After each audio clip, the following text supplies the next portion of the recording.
시청자 여러분 안녕하십니까? 티브로드 경기 뉴스입니다.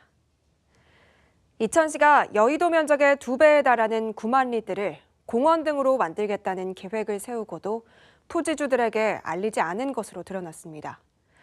토지주와 주민들은 이천시청 앞에서 기자회견을 갖고 계획의 전면 철회를 요구했습니다. 보도에 주하영 기자입니다.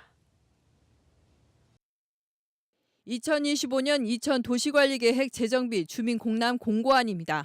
지난 4월 15일에 올린 이 공람은 시 전역에 거친 계획이지만 내용은 전혀 알 수 없고 불과 15일 동안 시청 도시계획과에서만 직접 확인할 수 있게 돼 있습니다.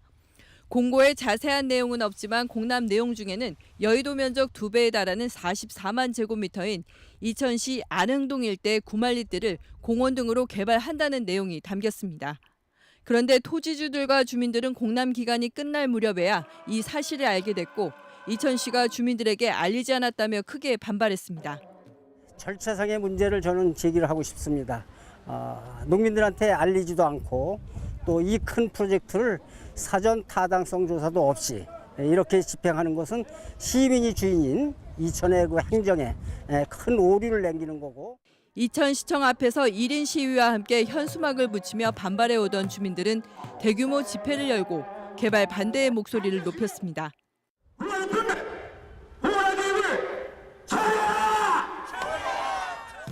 주민들은 지난달 엄태준 이천시장이 SNS에 올려놓은 글에 더욱 분노하고 있습니다.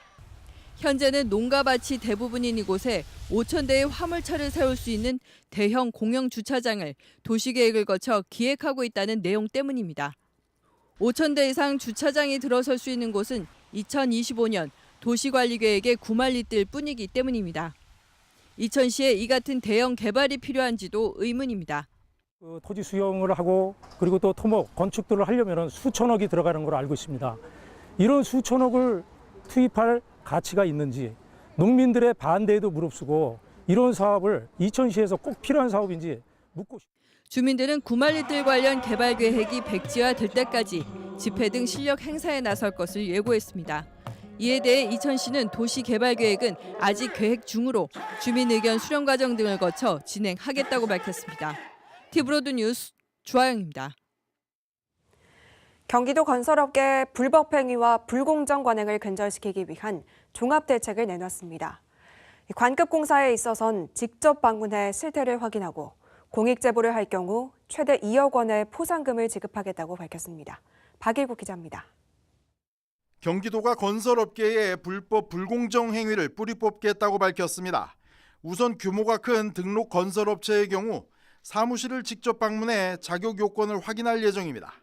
특히 관급공사의 경우 입찰업체들을 대상으로 사전 단속을 진행해 등록증 대여 같은 불법 행위를 사전 차단할 계획입니다. 은밀하고 조직적으로 이루어지는 불법 행위로 등록증 대여 업자는 사무실 현장 방문을 통해 등록 기준 적격 여부를 통과한 업체만 계약할 수 있도록 할 계획입니다.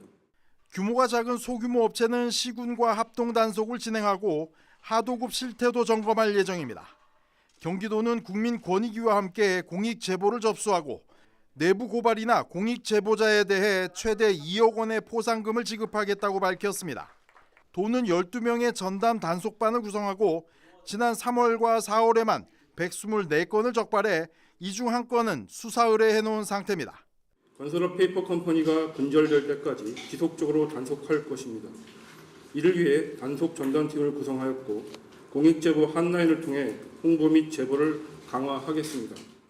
한편 경기도의회는 시군과의 협조와 건설업체들의 입찰 절차 등에 대한 조례를 개정해 단속 업무를 지원할 방침입니다. 티브로드 뉴스 박일국입니다. 평택시가 앞으로 67차례의 채용박람회를 더 마련합니다. 대규모 채용박람회와 함께 맞춤형 박람회도 함께 준비합니다. 이창우 기자의 보도입니다.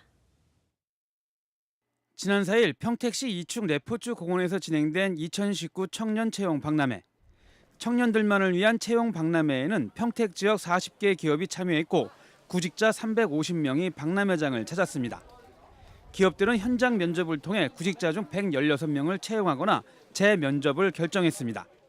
많이 관심을 가져주는데 이제 회사마다 이제 원하는 기준이 있기 때문에 열정만큼 저희가 다 받아들이지 못해서 이제 좀 죄송한 면은 있죠. 지난 3월 모든 계층을 대상으로 한 대규모 채용 박람회를 개최한 평택시는 이번에는 15세부터 29세까지의 청년만을 위한 박람회를 마련했습니다. 1분기 경기 지역의 청년 실업률이 10%대를 넘어선 만큼 청년들을 위한 취업 지원이 급하다는 판단에서입니다. 요즘에 청년들이 취업을 하기가 상당히 어려워요. 그래서 이제 여태까지는 구분 없이 채용 박람회를 했는데 청년들을 대상으로 좀 특화되게 한번 해봤습니다. 두 번의 박람회를 진행한 평택시는 앞으로 67차례의 채용 박람회를 더 마련할 계획입니다. 모든 연령층이 참여할 수 있는 대규모 채용 박람회는 오는 9월이나 10월 중에 열 예정입니다. 그 안에는 몇몇 기업만 참여하는 소규모 채용 박람회도 준비하고 있습니다. 중간중간에 이제 뭐 이렇게 기업들이 몇 그릇씩 모아가지고 소규모 박람회는 꾸준히 하고요. 이렇게 대형 박람회 하는 거는 이제 9월 말이나 10월 초쯤에 또 할 계획을 갖고 있습니다. 한편 평택시는 지역 일자리 목표 공시제에 따라 올해 2만 9천 개의 일자리 창출을 목표로 다양한 사업을 추진하고 있습니다. 티브로드 뉴스 이창호입니다.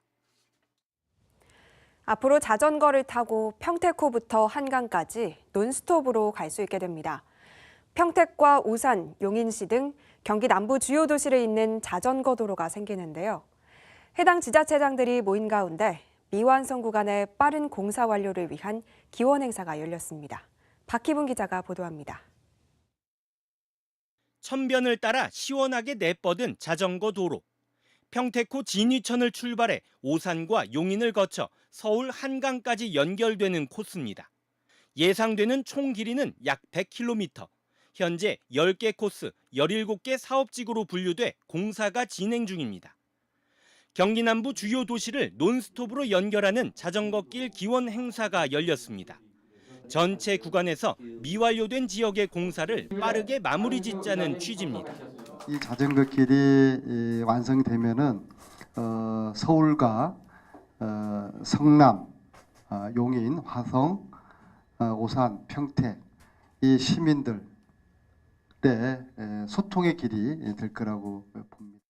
오산과 평택, 용인, 화성시는 자전거길 연결을 위해 그동안 지속적으로 업무 협의를 이어왔습니다.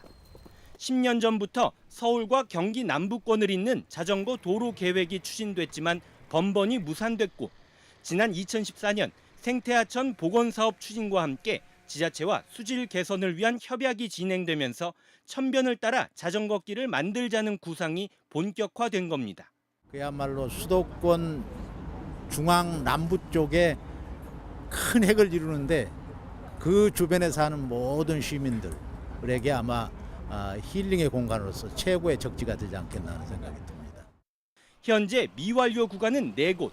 각 지자체들은 공사의 속도를 내고 있습니다. 용인 구간이 이제 잘 보완이 되면 평택도 물론이군요. 그렇게 되면 이제 그야말로 평택에서 한강까지 오산천 수계를 이용한 자전거길이 열리는 특별한 일이 만들어집니다. 기원식에서는 용인 구성역에서 출발해 한강까지 30km 구간을 자전거를 타고 달리는 이벤트도 진행됐습니다. 자전거 동호인과 시민 100여 명이 참가해 빠른 시간에 자전거길이 완성되길 기원했습니다. 그동안은 이제 서울이나 분당 쪽만 많이 갔었거든요. 그쪽이 워낙 잘 돼 있어서 그랬는데 이제 평택호 쪽도 잘 되어 있기 때문에 우리 동호회원들과 함께 평택호도 꼭 가보고 싶습니다. 평택호에서 한강까지 연결되는 자전거길은 오는 2024년 전 구간 개통을 목표로 하고 있습니다. 티브로드 뉴스 박희문입니다. SK하이닉스가 추진하고 있는 용인 반도체 클러스터 조성 사업이 경기도 산업단지 지정 계획에 반영됐습니다. 경기도는 지난 5일 국토교통부 산업정책 입지심의회에서 용인 반도체 클러스터가 포함된 2019 경기도 산업단지 지정 계획이 의결됐다고 밝혔습니다. 이에 따라 도는 다음 달 중 관계기관 등과 함께 용인 반도체 클러스터 조성에 따른 합동설명회를 진행할 예정입니다. 내년에는 경기도 산업단지 계획 심의와 수도권 정비위원회 심의를 거친 뒤 같은 해 7월 용인시 승인을 받을 예정입니다.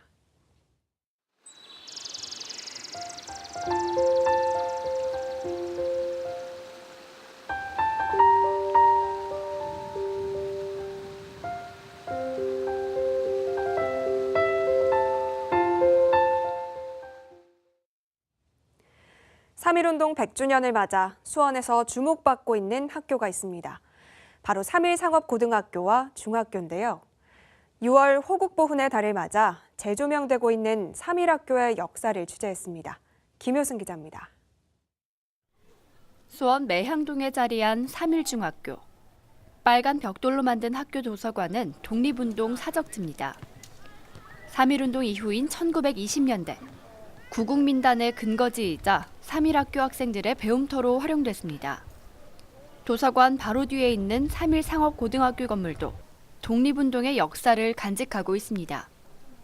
건물의 이름은 필동관.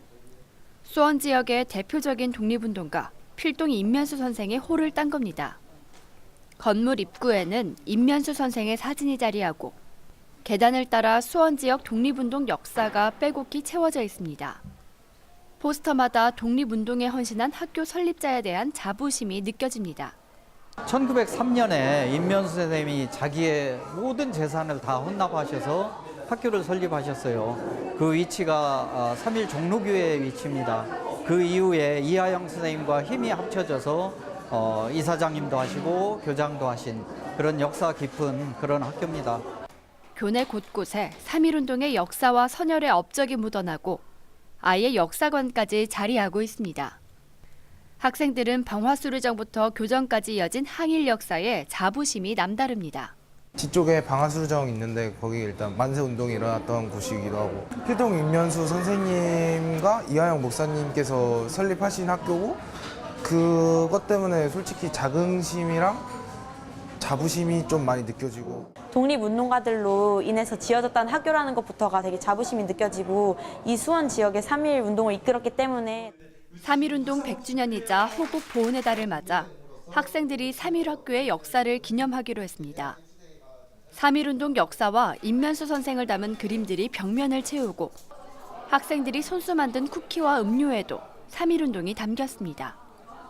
자신의 장기를 살려 선열의 캐릭터 작품을 만든 학생들. 독립운동을 하시다가 감옥에 들어가게 되셨는데 또 이제 독립운동을 하시고 뭐 그런 용기나 그런 부분에 대해서 되게 존경심이나 감사함을 표현하고 싶어서 캐릭터를 이렇게 디자인하게 됐습니다.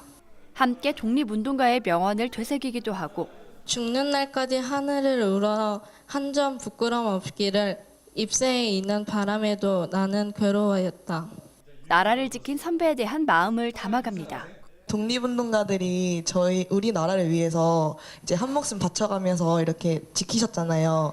그래서 저 그 용기가 쉽지 않으실 텐데 저도 그 용기를 이제 계속 생각하면서 저희 나라를 꼭 지키기 위해 노력하겠습니다. 호국 보훈의 달, 수원의 대표 항일 유적 3.1학교 후배들이 돌아보는 3.1운동의 역사. 임면수 선생님이 설립한 이 학교에서 지금 호국 보훈의 달에 다양한 의미를 좀 담아보고 또 학생들이 진로 체험과 우리 보훈을 같이 연계시켜서 꾸준히 보훈에 대한 관심을 3.1 상고 학생들은 6월 한 달 동안 독립유공자를 위한 미용봉사와 공연에 나서는 등 다양한 방식으로 3.1운동 100주년의 의미를 되새긴다는 계획입니다. 티브로드 뉴스 김효승입니다. 수원 월드컵 경기장에서 축구 유망주를 발굴하기 위한 유소년 축구 경기가 열렸습니다. 더운 날씨 속에서 시원한 경기력을 보여준 축구 꿈나무들을 만났습니다. 김성원 기자입니다. 현란한 발재간으로 상대 수비벽을 돌파하는 어린 선수들. 서로 호흡을 맞춰 이리저리 패스를 이어가고 야심찬 슈팅에 축구공이 시원하게 뻗어나갑니다. 흐르는 땀에 머리도 옷도 젖었지만 축구 꿈나무들은 지친 기색이 없습니다. 꼭 이겨가지고 저 우승 트로피 꼭 들 거예요. 방금 경기했는데 이겨서 기분이 너무 좋아요. 경기장 밖에서는 감독들의 경쟁도 뜨겁습니다. 선수들의 동작 하나하나를 살피고 목이 터져라 작전을 지시합니다. 애들이 전체적으로 쉬는 날 없이 훈련을 꾸준히 하면서 경기를 준비했던 만큼 지금 4강까지 올라온 거는 대견하게 잘했다고 생각을 합니다. 경기를 지켜보는 부모들의 응원전도 빼놓을 수 없습니다.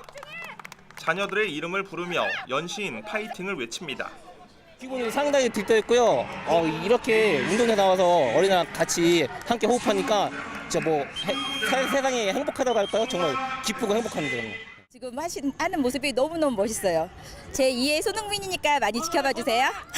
화이팅! 지난 주말 열린 2019 빅버드 유소년 축구 페스티벌. 경기 지역 초등학교 1학년부터 4학년 선수들이 참여해 열띤 경쟁을 벌였습니다. 경기를 주최한 경기도 수원 월드컵 경기장 관리재단은 올해 처음으로 수원 월드컵 경기장 주경기장에서 유소년 축구 페스티벌을 열었습니다. 앞으로 매년 경기를 통해 축구 유망주들을 발굴하겠다는 의지입니다. 이 유소년 축구 페스티벌은 참가하는 학생들이 대성적에 연연하기보다는 화합과 당연심을 느낄 수 있는 축제로 만들고 싶습니다. 누구나 축구 선수들이 뛰고 싶어하는 경기장에서 뛸 수 있는 기회를 줌으로써 더 큰 의미가 있다고 생각합니다. 2019 빅버드 유소년 축구 페스티벌은 경쟁부와 비경쟁부로 나눠 진행됐으며 경기 지역에서 총 60개 축구팀이 참여했습니다. 티브로드 뉴스 김성원입니다. TV부터 컴퓨터, 스마트폰까지 현대인의 삶에서 디지털 전자기기는 때려야 뗄 수 없는 존재인데요. 이 체험으로 우리의 일상을 되돌아볼 수 있는 전시가 열리고 있습니다. 당신의 하루를 환영합니다 전시에 김효승 기자가 다녀왔습니다. 사방을 둘러싼 화면에서 보내오는 박수. 시간이 지날수록 갈채가 아닌 불편함으로 다가옵니다. 불길 위에서 돌이 점점 뜨거워지지만 사람의 손은 그대로 돌 위에 놓여 있습니다. 각각 SNS 등 디지털 매체에서의 관심이 어떤 방향으로 흐를 수 있는지, 정보가 어떻게 왜곡돼 가는지를 나타내고 있습니다. 전자기기를 접속할 때 나타나는 문구를 닮은 당신의 하루를 환영합니다 전시입니다. 스마트폰 기기나 전자기기를 통해서 항상 스크리닝을 하고 접속해 있는 상태를 어떤 미디어 융복합 전시로 풀어내는 전시입니다. 현실과 가상세계가 공존하는 모습을 표현한 작품과 영상이 아닌 한 컷 한 컷의 그림으로 만화를 보여주는 전시가 이어집니다. 포토샵 프로그램의 설정에 맞춰 사진을 재단하는 과정이 표현되는가 하면 디지털 정보가 사람에 따라 어떻게 달리 받아들여지는지를 게임을 하며 재밌게 감상할 수도 있습니다. 게임이랑 비디오랑 전시 보니까 재밌고 즐거웠어요. 저 되도록이면 스마트폰보다는 책을 보려고 좀 노력하고 있습니다. 미술과 디지털 이제 접목시켜서 표현하는 것들이 저희가 평소에 볼 수 없던 것들이어가지고 신선한. 7명 작가의 작품, 회화와 설치, 영상 등 다양한 매체를 통해 디지털 네트워크를 체험할 수 있는 전시는 이달 말까지 수원시립 아이파크 미술관에서 만나볼 수 있습니다. 티브로드 뉴스 김효승입니다. 수원시가 2019 수원 창업 오디션 참가자를 모집합니다. 수원시 지속가능도시재단이 주관하는 수원 창업 오디션은 성장 잠재력이 있는 예비 창업자와 우수 아이템 기술력을 보유한 초기 창업 기업을 발굴하는 대회로 수상자에게 창업과 사업화 자금을 지원하게 됩니다. 올해 창업 오디션은 8월 29일 수원시청에서 열리게 되며 사업 아이디어나 아이템이 있는 개인 혹은 5인 이하의 팀이 참여할 수 있습니다. 접수는 7월 25일까지 수원 창업 오디션 홈페이지를 통해 할 수 있습니다.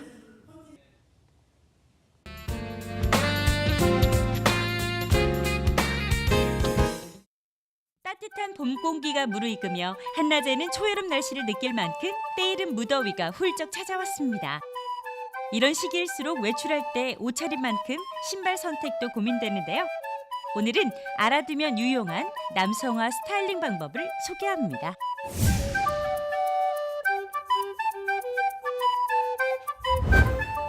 남성화의 기본 스타일로는 끈이 달린 옥스퍼드화를 꼽을 수 있습니다. 계절에 상관없이 단정하고 격식 있는 자리에 잘 어울려 한 켤레쯤 갖고 있으면 유용하게 활용할 수 있는 아이템인데요. 클래식하면서 개성 있는 구두를 신고 싶다면 버클이 달린 몽크화를 추천합니다.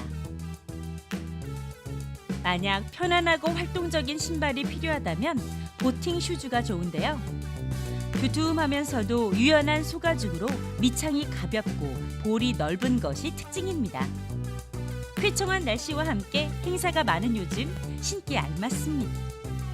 최근에는 캐주얼 차림으로 출근하는 직장인들이 늘어나면서 로퍼의 인기도 높아지고 있는데요.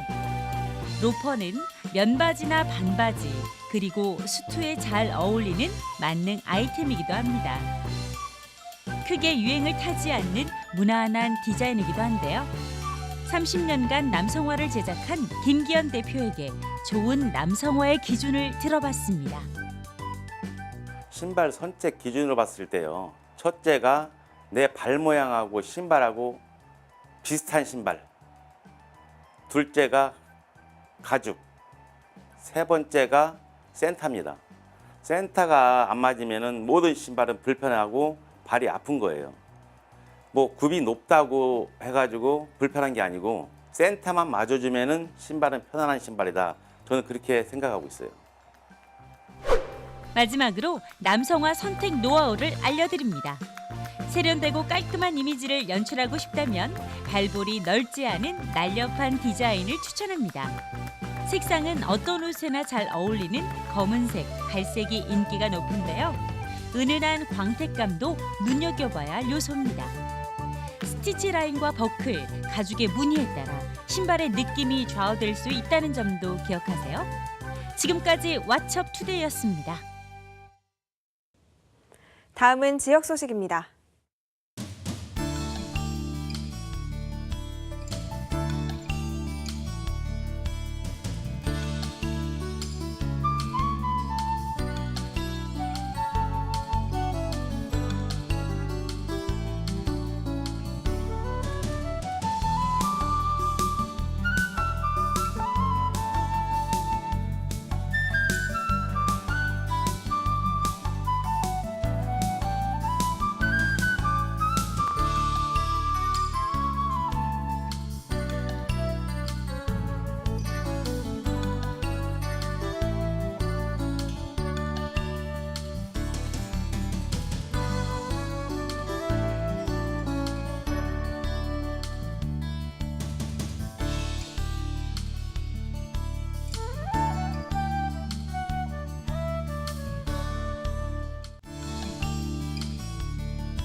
이상으로 티브로드 경기 뉴스를 마칩니다. 시청해주신 여러분 고맙습니다.